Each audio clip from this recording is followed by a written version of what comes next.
Beatdown. You ready to get beat down? Let us know, introduce you to your host, the Badger, and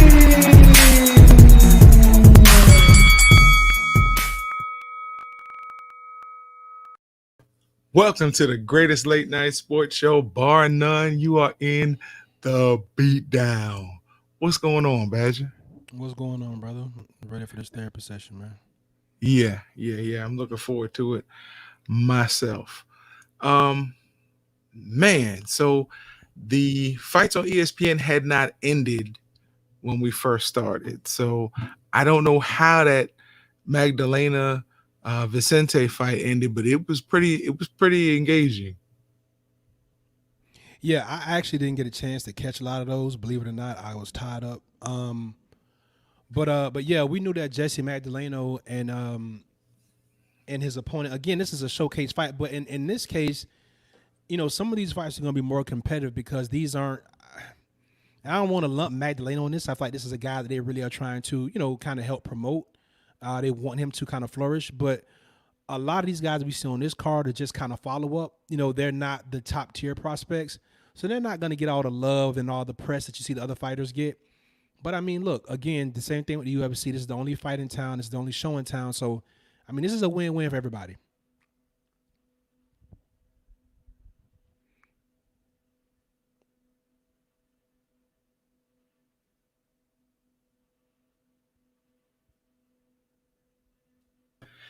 I would have to agree with you. It is a win-win for everybody. Um, but there was some good. Well, the last fight was really good. I'm not gonna say all the fights on the card tonight were really good, but you see some guys, like you said, who would not make TV in any situation, who are now on there and they're doing well, Yeah. doing well. So, by and large, I would have to say it's a win-win. It is a win-win. Yeah, I'm not so sure that a lot of these guys are actually making any more money, which I mean, I know that's probably not the case at all. But they can pick up extra sponsorships here and there. This may help them pick up some personal trainers in their gyms back home. I mean, they can kind of leverage this into a little bit more money. It's not what they should be getting, but I mean, I guess, the business climate dictates that this is what it is for right now. I mean, just like the young man who fought, I forgot where he was, from California, who was a um, kinder or a preschool teacher. Really? Yeah, he knocked out his opponent, and he was saying that his students know their parents. They don't know that he's a fighter. Well, they do now. Wow. Yeah, that is interesting. Stories like that, I really like. But it's been a good night of boxing. I mean, it was nothing spectacular that happened. There were a few knockouts, but nothing that just made you go wow. So Yeah. I was waiting to find out the winner of this fight, because with the low blows and the fake low blows and the you're knocking your man down after the ref is trying to step in and break it up. I mean, it was getting pretty entertaining. Yeah, I mean, look, these guys are. I mean, they're fighting for their proverbial careers right now. If you're a guy that Top Rank has been putting money behind, if you're one of their prospects, if this is an opportunity for you, and you're one of the guys they actively recruited, right? Then yeah, man, you got to scrap it out, and you want to look good, and you want to show good, and you want to make sure they put you back on TV again, right? And if you're an opponent that they brought in to get beat up, well, I mean, you definitely try to win the fight. You don't go in there and try to lose it, and you want to put on a good showing because guess what? They may invite you back again. So Correct. I mean, hey, this is kind of how it goes. Correct. I agree with you on that one. It's going to be interesting. The very first fight was supposed to be the co-feature. Hmm. Um, and oh my goodness, I can't remember the young man's name. Lopez, Yes. Pitbull. Yeah. Hmm. Winning the NABF featherweight title. But it's interesting though, they were touting Magdalena, who's in the main event, as he's the number one for the WBO, Right. number one for WBC, I think, number four for the WBO. And I thought it was interesting that Andre Ward made the statement that yes, he should fight for a title against anyone except someone named Shakur Stevenson or Gary Russell Jr. And I'm watching him fight tonight. I don't think he really has a. I don't think he does well or lasts against either one of those guys. Well, I mean, I've heard a lot of noise about this kid. I think I've only seen him fight once. Yeah, is he elite? Nah, he's not. He's not ready for those guys. But again, sadly, he'll get a shot, especially if he gets a belt. Because at the end of the day, the name of the game is to what? To unify all the belts. So if this kid is able to step and actually get a belt, then he'll get his shot. And we'll see what he does with it. But I think Andre Ward is giving him like a what they call that yellow flag, like that caution, like, hey, don't go any further. Like, okay, you good right over here. You get to this elite level, it's gonna be problems. Shakur Stevenson versus Gary Russell Jr. is a fight that actually interests me down the road. Because I know Gary Russell can go up to 130 and meet Shakur there if he actually wants to settle in at 130. He normally fights at 26. Right. We don't know if he's gonna get that big fight against Josh Warrington yet. Eddie Hearn's still kind of they still kind of playing around with that one. Evidently, a whole lot of people keep calling out Warrington, and Warrington's not answering. Yeah, well, they were talking about Shakir's been calling him out for 2 years. Oh yeah.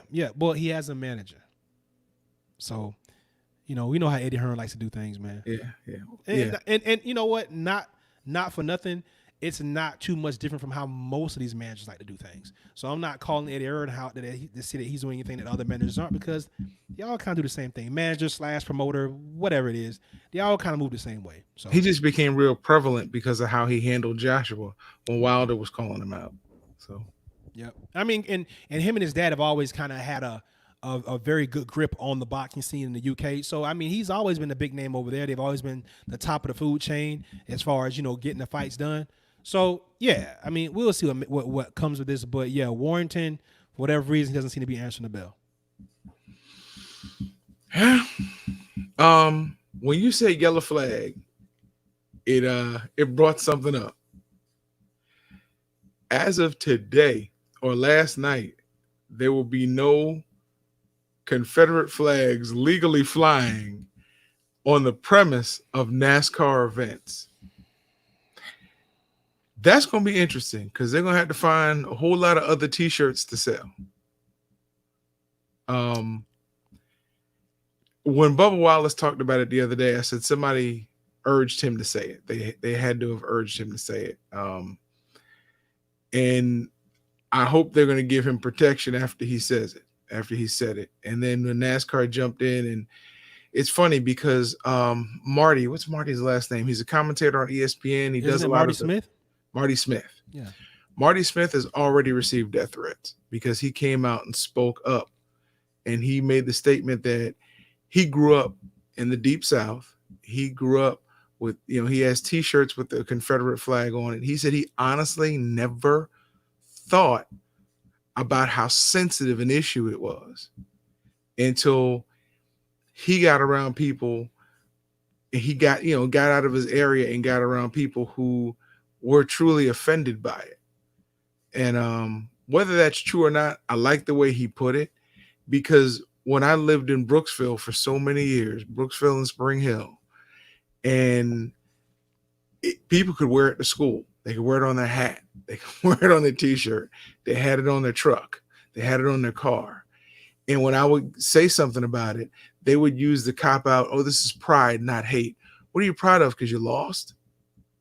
Of course, that usually escalated the situation at that point. But I remember when we went to a track meet in Wildwood, and one of the discus throwers on our team had a rebel flag on his hat, and he saw the size and the color of the guys either on the track team or on the football team who were just out at the meet in Wildwood. And before we got off the bus, I just happened to turn around, and he had turned his hat inside out. So I said, oh, so you do know that it's offensive. It just, when Marty Stewart brought it out, I was just like, yeah, but a lot of people grow up, they're taught that that's the flag that you salute. That's the, besides the American flag, you hold up and honor the stars and bars. And when Marty Stewart talked about that and how he had been wrong, and he was happy and applauded what NASCAR did, all of a sudden, all these death threats, these text messages and posts kept coming his direction. And it was just interesting to see what happens even to somebody who looks like you when they don't agree like you feel like they should agree. Everybody can get it. Yeah. So I too grew up in the South in rural Florida, like you did. And the Confederate flag was something that we saw all the time. Never once have I thought that flag meant anything other than hate.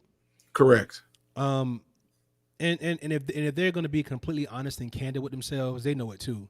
Mm-hmm. But there's this thing called cognitive dissonance that I think a lot of people suffer from, especially here in this country. And what cognitive dissonance is your brain will not allow you to process truths if they conflict your beliefs. Oh, like the White House. So these people are really having a hard time even attempting to open up to this idea, let alone digest it. Killer Mike came out last week and talked about the address. Oh, what was the name of the declaration or the address? Was that general release? I don't want to mess it up because I don't want to come across as ignorant, but it was a declaration that talked about the premise of the Confederacy. And in that document, it talks about how the only way that the South will maintain is to keep slavery. Right. And it talked about blacks being less than human. I thought that was Jefferson Davis, but it might have been one of those Confederate guys. Robert Might have Lee. been Jefferson Davis. It might have been him. I don't know. Right? But my whole point is this. The history and the documentation of the midnight about what that means. Say that again, bro. You broke up. I said this behind that was stated clearly in that you generals or whoever what it means. And 2020 fully means. And like they always point out, why don't you ever see Germans flying swastikas in Germany? You think everybody that opposed Hitler is dead or gone? You think those people that still have those ideologies just disappeared? They didn't. Which is why you never see Klan robes at what? Garage sales. Right. Because they don't plan on giving them up. Right. And they trade them in for police badges and judges' robes and commissioning and county officials and all that kind of stuff, right? Mm-hmm. It's time to put an end to the BS. We know what's up with the Confederate flag. And more importantly, I got a gripe with Bubba Wallace. I don't think he took a strong enough stance when he heard one of his fellow racers use the term nigger on a public platform. Thank you. He pretty much came out and showed his belly and was like, well, yeah, there's no place in this sport for that kind of language. Bubba, you've probably been called nigger to your face a few times. At least if not in your face, behind your back. Or somebody said it and you knew who it was. Mm-hmm. Bubba isn't the most proud black man you'd see in NASCAR, right? If I'm not mistaken, isn't he biracial? Yeah, he's biracial. Okay. Which does not by nature necessarily mean you're not a proud black man. I'm not saying it does. I'm just talking about all the things that when you start thinking about Bubba Wallace and the things that he stands for and how, because I've been following him for a while on Instagram, long before I've been following him for probably over a year. Mm-hmm. So I've never seen him come out and really say anything about being a proud black man. None of that. He doesn't denounce it either, but it's never I'm proud of who I am, right? Not as much as some of his counterparts are proud to be where they're from and their Southern heritage. That's my point. So they lucky it was Bubba Wallace. They're lucky it was Bubba Wallace. It could have been somebody else, and this thing would have been a whole lot worse. But I think NASCAR, for the sake of trying to keep their sport around, they're doing the right thing. It's interesting that you brought up. There's a point you made, and I thought about what Max Kellerman has been saying for the past couple of days. Oh, Germany. It's against the law. It's against the law to fly a swastika or present a swastika in the country of Germany. They made that a law when Hitler fell. That's one of the first things they did because they wanted to disassociate themselves with the image. In this country, they don't want to disassociate themselves with the image because they approved the image It was that the North was going to lose its economy if they didn't break the economy of the South. Now, the interesting thing that I've been thinking for the longest time was the rebel flag was associated with the Confederacy. That was the flag they adopted. They fought against the American flag. They fought against the Union. It's almost like when we bombed Japan and then spent every last dime we had to build it back up. It makes no sense. It makes no sense. You killed your brethren. You killed your national brothers. Just it was a big bloodbath. Yeah, you kill a fellow countryman. And you lose. But then the North is like, this is the national flag, but go ahead and fly your flags independently. It should have been outlawed then, like any other country would have been when it took over another country. Well, the reason why it wasn't outlaw is because, guess what? Here's a shocker for you. The people in the North felt the same way. Correct. The people in the North just felt they were more industrious, and to a degree, they preferred to go about their racism in a different way. Mm-hmm. That's all it is. We can talk about, what was it, Bloody Sunday? Yeah. In Chicago? Is that correct? No, that was New York. No, Bloody Sunday was in Alabama. What was the massacre that happened in Chicago or New York one summer? It started at the beach. I can't remember how it happened, but there are documented incidences of race riots in the North. Yeah. And I'm mad I wasn't more prepared to talk about these particular details, because I hate sounding ignorant about things that I should know about.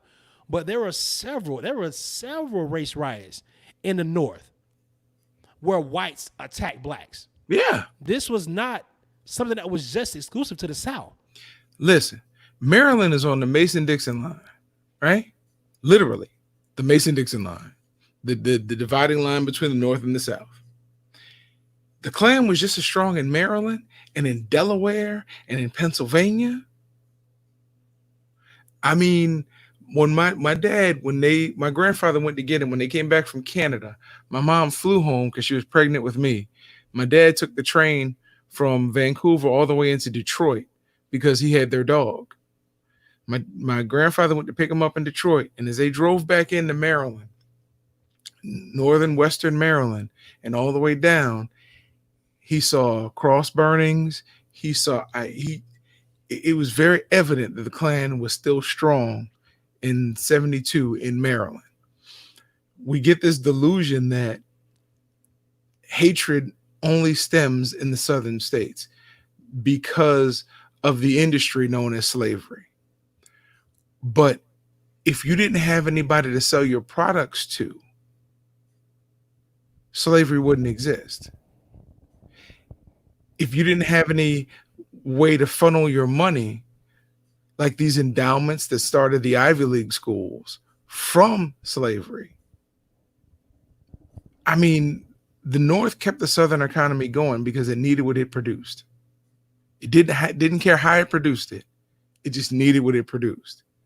It wasn't until the South seceded that they decided, okay, we got to break the back of their economy, so we're going to end the slave trade. But there's a reason why Juneteenth is coming up, because Juneteenth was the actual day most of the slaves found out they were free. And that was how many years and months after the Emancipation Proclamation. And look, and people get the semantics all screwed up. Oh, when slavery ended, things were free. No, it was slave codes. If they found a black man, you didn't have a job. If you can produce documentation showing that you had a job, they put you in jail. Mm-hmm. And guess what?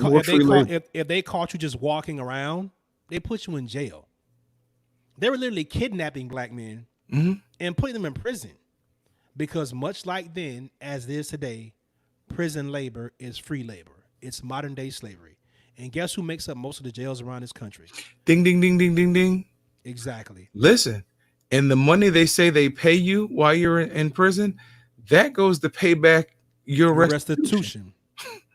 So, and you're making money for somebody else. Yeah, and the crazier thing about that is when people talk about the Confederate flag, right? I don't know if you follow the comedian Ryan Davis.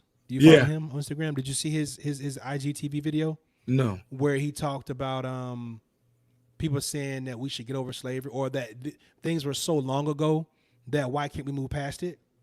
And he brought up points in every decade since the 1950s, the 60s, the 70s, the 80s, the 90s, and showed how things are still relevant today.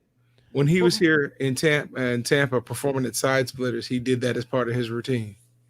But what was most telling about that is when you look at the pictures of people that were being lynched and hung in the 40s and the 50s and the 60s, which is the age of our parents and people our age whose parents are still alive, what flag do we see flying behind them?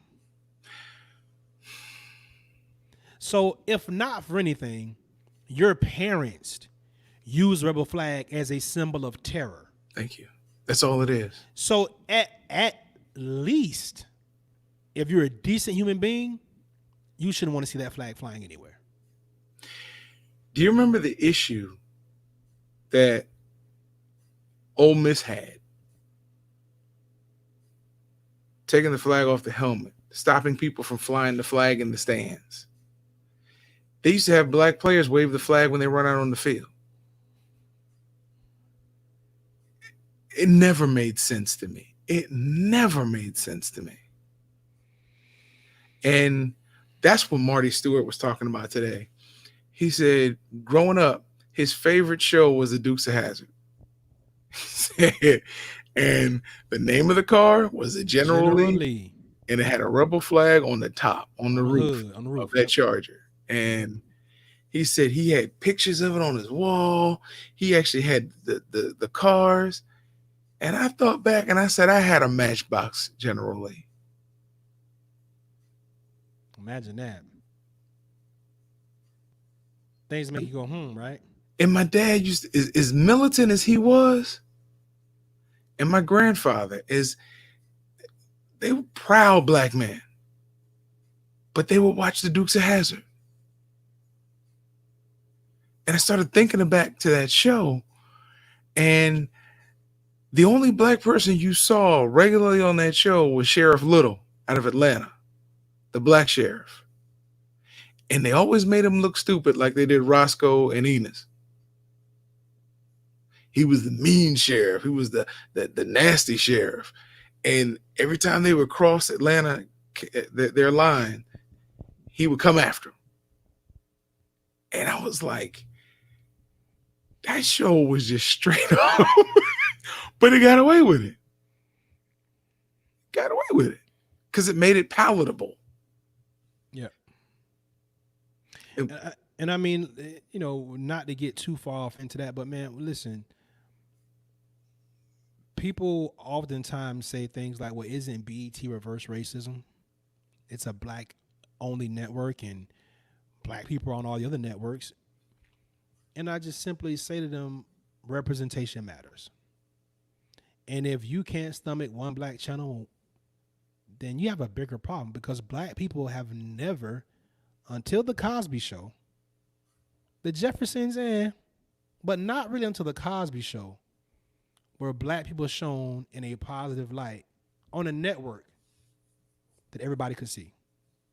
Correct. But for years and for decades, since television became a thing, and black people were always shown as less than. We were always entertainment. We were the buffoons. We were the criminals. And we still are today. We even played the Indians in Tarzan. And we still are today. Yeah. Most people still view us as just entertainment, which is why you see the protesters hold up flags like, if you love my game on Sunday or Saturday, love my person every day of the week. Or like what Tom Herman said. I mean, it's ridiculous, bro. Like, people watch black people just for entertainment. They don't think about us as being contributing members to society because they only see us on TV. And most of the time when you see us on TV, it's in an entertaining role. Whether we're the help, whether we're the athlete, whether we're the rapper or the singer or the comedian, we always got to be shucking and jiving for somebody. You know, it makes me think about the NFL. For the longest time, we could play running back, and then we could play wide receiver, and then we could play defensive line, and we could play guard or tackle on the offensive line. We couldn't play center. We couldn't play quarterback. It was rare we played fullback. We couldn't play middle linebacker, and they really didn't let us play safety too often. But we could play at the athletic positions, and then that started to break down slowly. Where we had a Dwight Stevenson who was an All-Pro center for the Dolphins, and then you had safeties come in, and then you had Mike Singletary, who was for the Chicago Bears middle linebacker. Even for my team, the Pittsburgh Steelers, they kept Jack Lambert on the field. Not that he was the best linebacker they had, because he wasn't, but he was good enough to stay in that position and maintain what they were looking for, a white middle linebacker. Now we can't have it's hard to get a black head coach. It's even harder to get a black general manager. I give a shout out to Art Modell because he hired Ozzie Newsome. I don't know of any black general managers before Ozzie Newsome. And Ozzie gave him 2 Super Bowls. But now Ozzie retired. I don't see any other black general managers running around. And some of the they got one in Miami. I know it was the Dolphins head coach and the general manager is black. Okay. I knew the head coach was. I did not know. I knew Brian Flores, but I didn't know the general manager was. Mm-hmm. Okay. So, I mean, but that speaks volumes that we only have one now still. But then again, I want to say it's more than that. It might be 2 or 3 of them out there. But who's the right hand of the owner, the general manager? I hate not being prepared. I wish we would. But this is the thing about this show that makes it great. We kind of just freestyle. Yeah. So yeah, I didn't get a chance to really figure this stuff out. But yeah, you're right. I mean, even if it's 2 or 3, that's still not enough, bro. And I mean, they were talking about that. They're not because all of your owners, if I'm not mistaken, all of your owners are white. Yeah. And so and the reason I'm sorry, go ahead, bro. No, I was just saying they're just not comfortable having a general manager because the general manager represents them in the football operations, except for Dallas, where Jerry does everything. Yeah. And I mean, we can't be mad at the owners because you want to leave your successful $1 billion business to someone that you feel like you can relate to, whether it be your children, whether it be an in-law, whether it be a good friend or a fellow business partner or associate. You're not if you're a white billionaire, how many black billionaires are you hanging around? None. Probably. No. And now I hate being prepared because I actually had a tangible number of how many black billionaires there were in the United States. And there were a few. I mean, when I say a few, I mean more than you would think. That's fine. But my question is, if you're a white billionaire, how many black billionaires are you hanging around? Unless you have a reason to. No, right. That's right. my question. Yeah.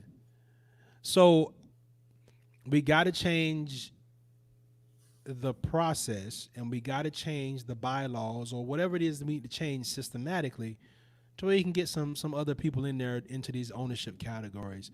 But it's a private league. They get to do what they want. Yeah. Yeah. A lot of people don't understand that the NFL is private. It has no, the government has very little legislation room, even though they use, tax-funded facilities. It's still a private company. Absolutely. That's something to think about. Except the Green Bay Packers. Yeah, they're owned by the community. I think they're the only one. Yeah, they're the only one of the 32 teams that don't have a principal owner. That's true. Mm-hmm. I think Ted Thompson is like the controlling CEO or he's like the chairman of the board or something like that. But yeah. I think his name's Ted Thompson. I don't think I butchered that up too bad. That's interesting. The only one run by the well, as I jump off of the NFL's back for a moment, Bro, we got 3 fights coming up next week. Excuse me, on ESPN,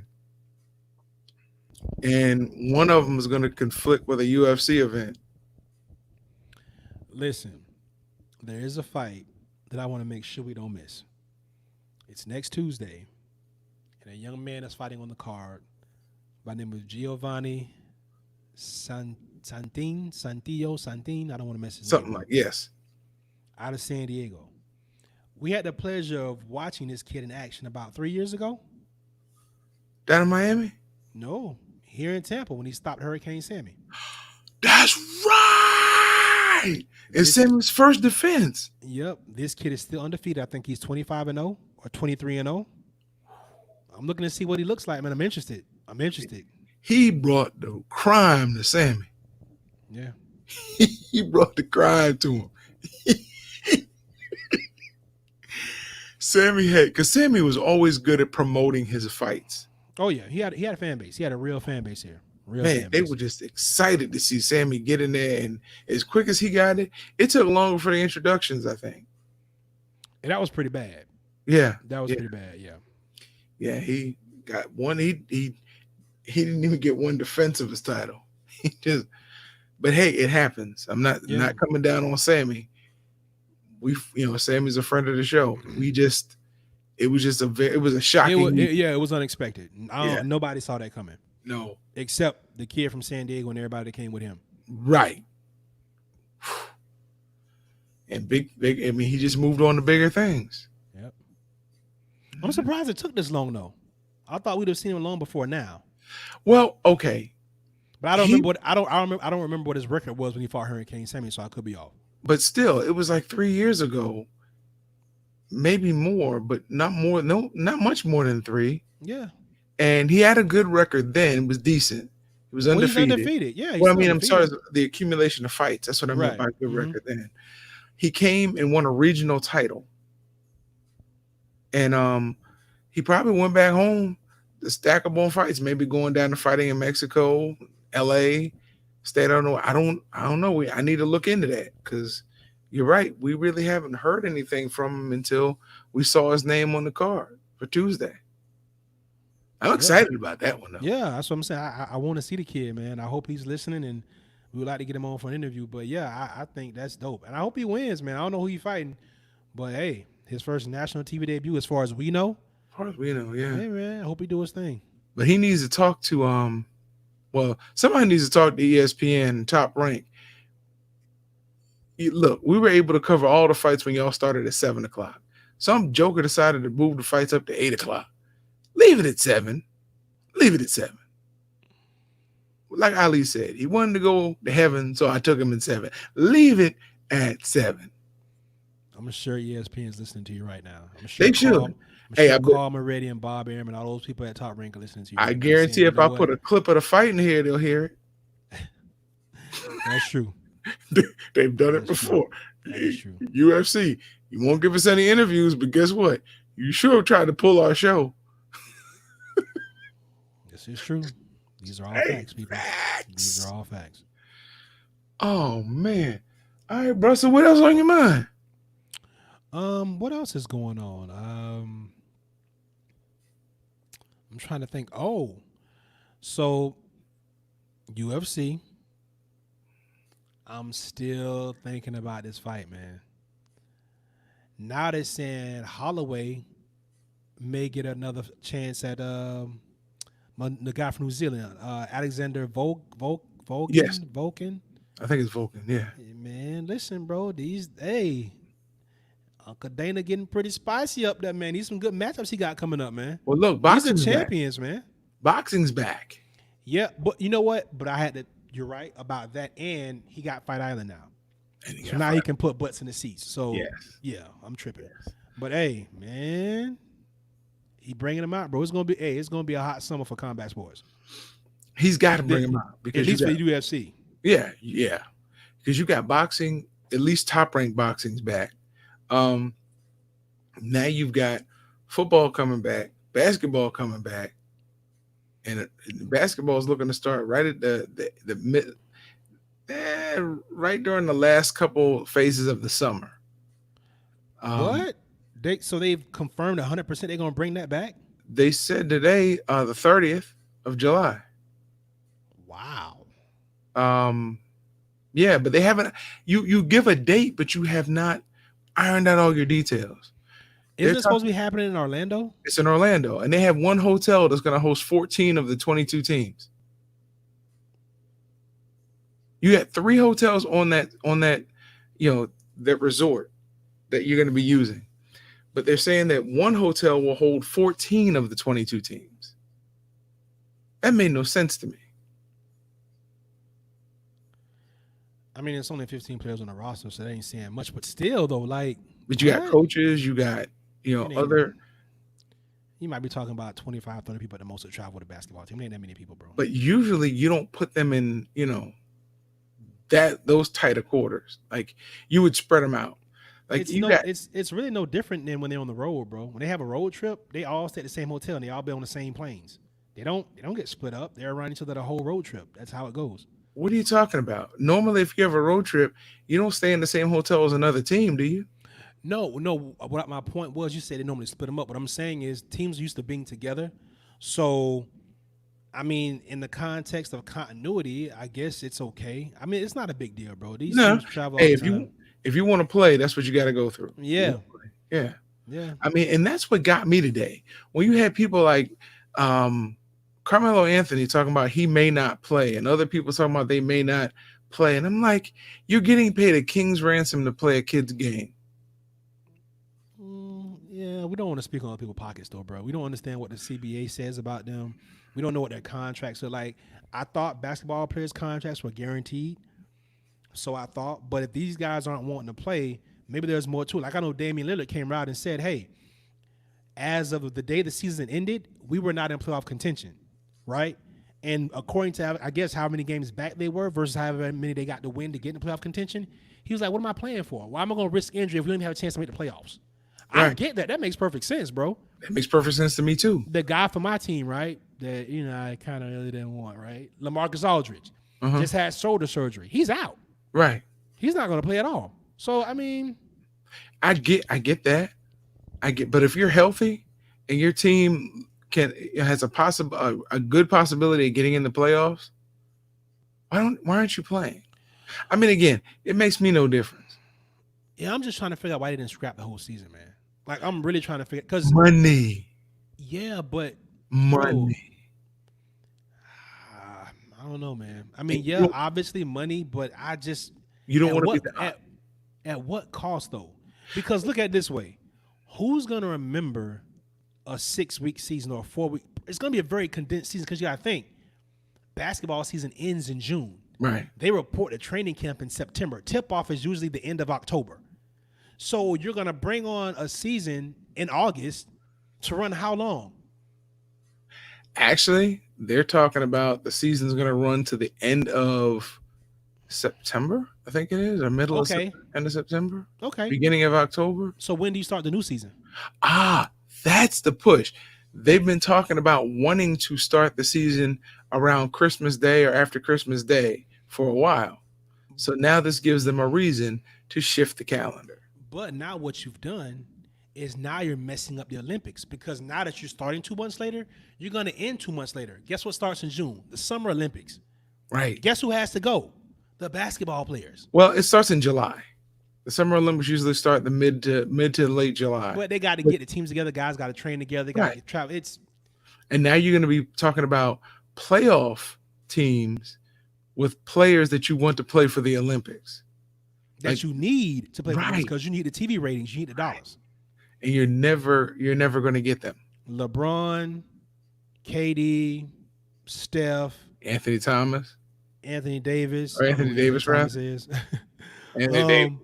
Yeah, all these superstar players, Kyrie Irving, these are guys you need them on the Olympic team.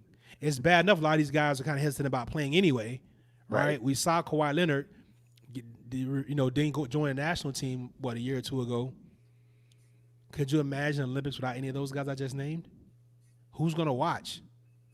We got the most TVs. Spain.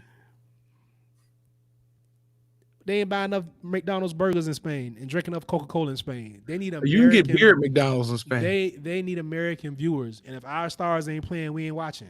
I guarantee it won't bother them. Won't bother who? It won't bother the IOC. It won't bother the advertisers. They'll still spend the same money for the Olympics. I'm. Didn't hurt them. Didn't hurt them in 1980. Basketball wasn't global in 80. Doesn't matter what happened in 1980. I'm talking about since the dream team, since basketball has become global, right? That was 80. That was 88, right? When we lost the first time we actually played and lost the gold medal. We didn't win the gold medal. Yeah, because 92 was the dream team. Dream team. That was our response back. But we didn't play with our best pro players. We played with amateur. We played with mostly college kids, right? Wasn't it all college kids? Yeah, it was. Yeah, the first NBA team to participate in the Olympics was the Dream Team. Wait a minute, was that 84 or 88? Man, see, you start talking about these topics, bro. David Robinson was on the team, and John Thompson was the coach. We be giving bad information and stuff, bro. No, it was 88. It was 88 because Thompson had to do some time in the military. David Robinson.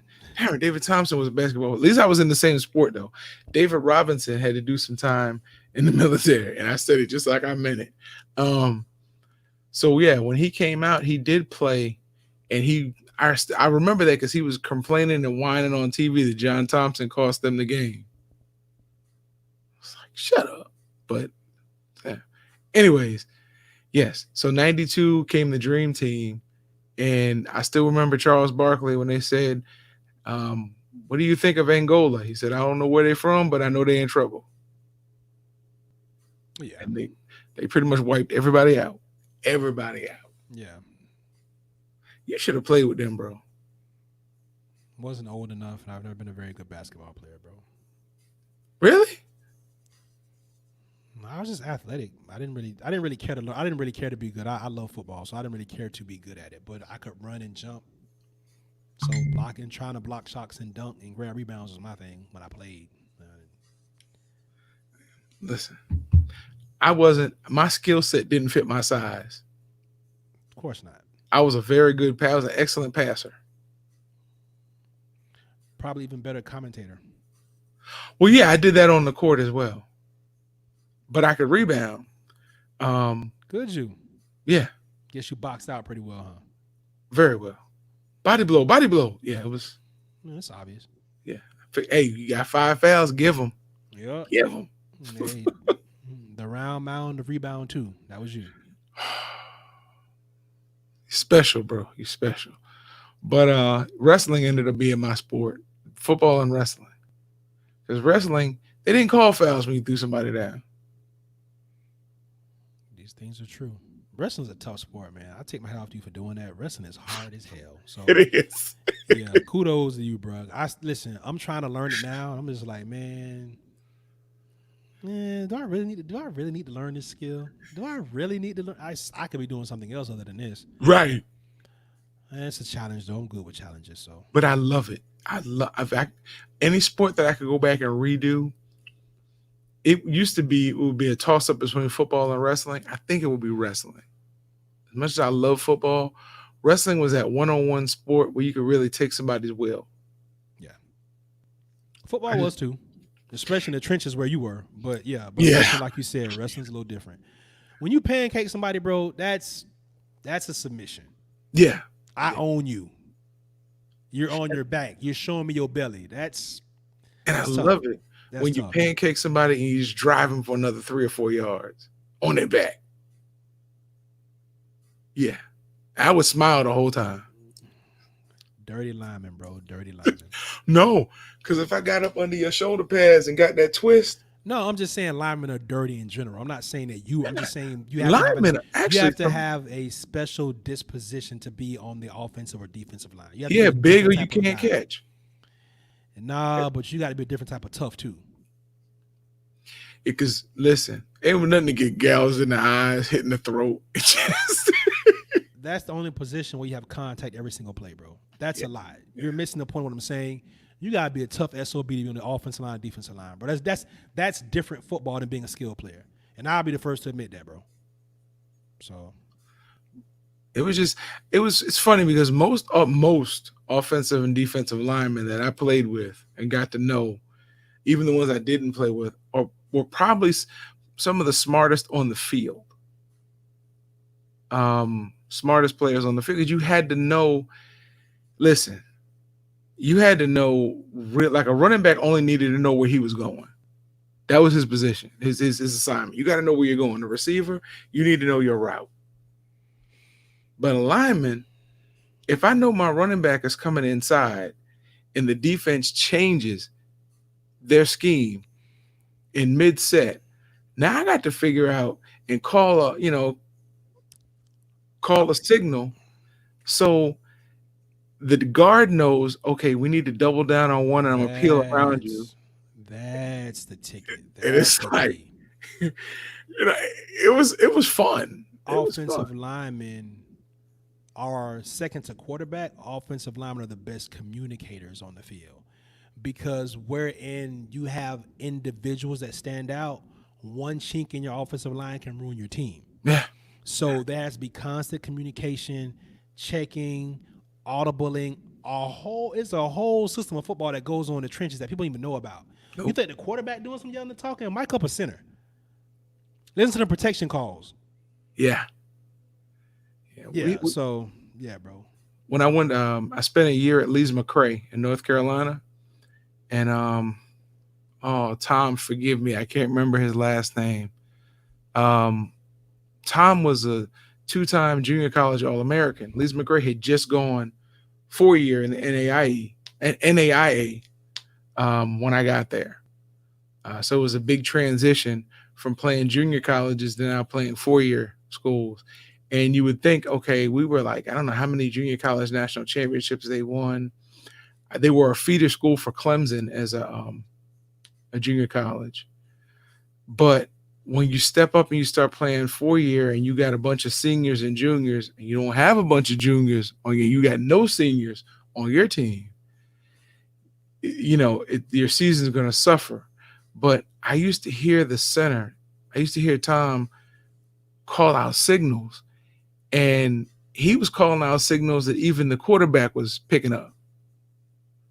It was like you said, the whole communication dynamic was interesting at the collegiate level. Our center in high school, he ain't calling no signals. Tackles call the signals. Call out, you look across, you see what scheme they're in, you call it out for the lineman. The other one on the other side, who was going to be your junior tackle, he would hear it. He would look on his side. If everything matched up, he didn't say anything. If he saw something a little different at his angle, he'd make a call. It was interesting. When you really get me thinking about it now, I think that's why I became somebody who could really diagram an offense really well. I should have stuck with coaching, bro. Hey, man, it's never too late, bro. My daughter says it is. She says I'm hers now. So told me I was spread too thin already. She said, between mommy and the TV show, Wow. Well, she gets the final call, brother. Sometimes I may have to throw that elbow at her. Go to sleep. I'm joking. I would never abuse my daughter. Never. It's my heart. Not saying it for you. I'm saying it for maybe if somebody from DCF can't sleep. No comment, bro. Oh, therapy was good this evening, bro. I enjoyed it, man. I needed it, bro. Therapy was good this evening.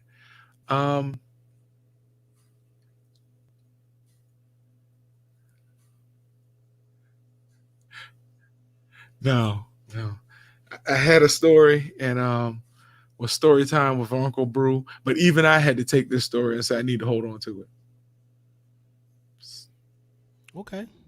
Probably the wrong venue. Well, good. Probably the wrong venue. The better judgment prevails. So I brought another one. Okay. So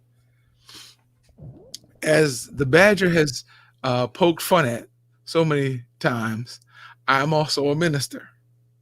And sometimes life is funnier than a joke.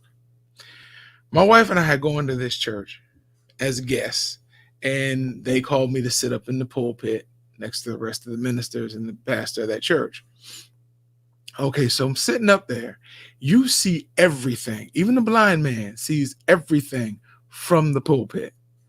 So I excused myself to go to the restroom. You know, you put up the holy finger, walk around. I'm in the bathroom, and this little boy is in the bathroom. He's using the urinal. I use one on the other end. And when we finish, there's a guy who comes out of the stall. He was doing a number 2. He flushes the toilet and just walks out into the congregation. He doesn't wash his hands. This little boy said, "Hey, Miska, did you see that man? That man took a boo-boo and did not wash his hands." And I'm like, "Yes, young man, sometimes it happens. You know, it'll be okay." He's like, no, that's nasty. The boy had to be like 4 or 5. That's nasty. I said, I know. He goes, "I wash my hands, Mister. I've been washing my hands for a long time. My mama taught me to wash my." Did his mama not teach him? Son, I don't know. But he's not going to bother you, so you don't have to worry about it. Okay? He went back out into the congregation. You're good. He was like, okay.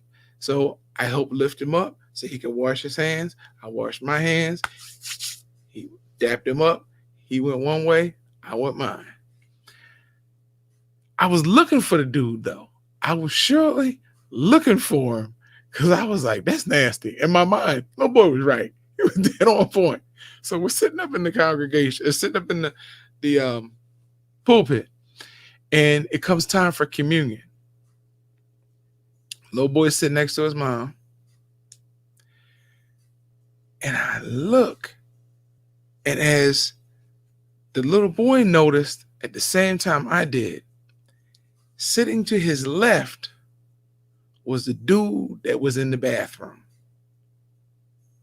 The little boy, look, tapped his mama on the shoulder. You can see his mama like shrug it off and it's like, calm down. This is a sacred moment. Little boy's like, no, mama, no. It's like, you heard her say, boy. And he's really trying to tell her. He's trying to tell her. And finally he gets tired of being ignored. And he does one of those moves. I'm like, oh, this is going to be good. That's all I can think to myself. This is going to be good. By now we're standing out front with the rest of the ministers and the deacons. So the deacons who are out with the trays or passing him down the rows. They didn't have the cups that people have now. They actually had little wafers, and they would shake the tray, and you pick your wafer out, and shake the tray, and the next person pick their wafer out. So as the tray got closer to this man, this little boy was like coming unhinged. He just couldn't handle it anymore. So finally, the deacon got to the man who didn't wash his hands. And the little boy said, don't give him none. His mom was like, boy. He's like, no, mama, that man got boo-boo hands. She's like, what? He said, he got boo-boo hands. He didn't wash his hands. He took a boo-boo and just walked right into the back of the church. He didn't wash his hands. So everybody now is looking at this little boy and this man.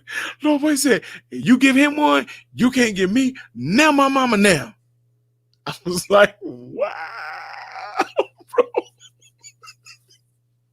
So the moral of the story is, don't walk around with boo-boo hands, Badger. Wash your hands. You're right. See, there's a lesson. Right. And that was story time with Uncle Brew. And that was 5 minutes, and neither one of us can ever get back, bro. But thank you. Thank you for Really, your bro? story, bro. All right. I enjoyed it. I got a good one for you coming up. Well, we can wait on that one, I'm sure, right? I don't know. We can, but I'm thinking I might want probably to share this should. with you. Huh? We probably should. No, you don't think we should hold on to it for like? Nah, this is one you don't want to have when I'll wait. Maybe we'll have an interview coming up on Monday, and I'll share it with you and the guest. Oh, you're gonna bless both of us. Yes, You should have want to tell it now. you said I should wait, so I'll go ahead and wait because I want to be at my best for our guest. Alrighty then. Well, I'll tell you. You ready? No, I don't think so. Okay, then I'll wait. It deserves its own platform, so I'll definitely wait. I'll write it down so I don't forget. I got to tell you. Right along with the boo boo hands, write it all that together. But that was true. Yeah, that's the sad part. Yeah. Yeah, That little boy was mad. Where is he now, by any chance, little boy? The church was in Lakeland, so I don't know where he is. He's probably in high school by now. Okay. Junior high school, high school. The funny thing is, it was the first time I ever thought communion was going to be completely stopped and it was going to be by a child. That would have been cool. It would have. Now that would have been a better story. Well, it was close to being stopped, but the guy got so offended and he was so embarrassed.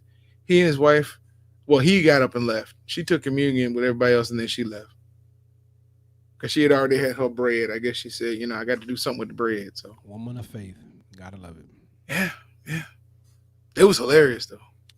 Wonder if she was delivered from boo boo hands. It's interesting. That's funny. You got one in. That was a good one. I guess. It's got to be 11:57. 11. The Badger was funny at 11:57. Okay. Writing that down. Listen. Good show, my friend. Man, therapy is always good, brother. Always good. I can't wait to tell you this joke. I can't wait. I can, so we'll hear it on Monday. And Tuesday and Thursday at 11 p.m. Eastern Standard Time. That's the Beatdown.